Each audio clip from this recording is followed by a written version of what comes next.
রত্নাই নদী আসলাম, এখন গোসল দেব। গোসল দিয়া বাড়ি চলে যাব। এখন বিকাল 5:30 বাজে। ইফতার খোলার সময় হয়ে গেছে। কাজ সারলাম তো, এখন কাজ সেরে চলে এলাম বাড়িতে। মনে করলাম বলে একটা আজকে রত্নাই নদীর গোসল দিয়া বাড়ি চলে যাব। এই কারণে আসলাম। ওই যে আমার দুলাভাই গোসল দিতেছে, আমিও গোসল দেবো। পানি অবশ্য নাই, অল্প পানির ভিতরে গোসল দেওয়া লাগে। এই রত্নাই নদীর আমাদের পরিস্থিতি।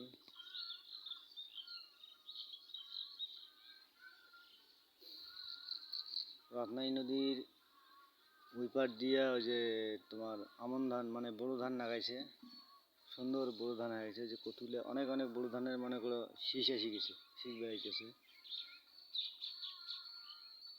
এখন মনে করে দেখা যায় 1 মাসের ভিতরে হয়তো বড়ো ধান কাটবে আমাদের এই রত্নাই নদী।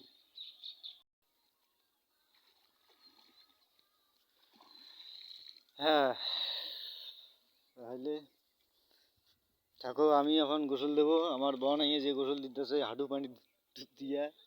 আর লাখ লাখ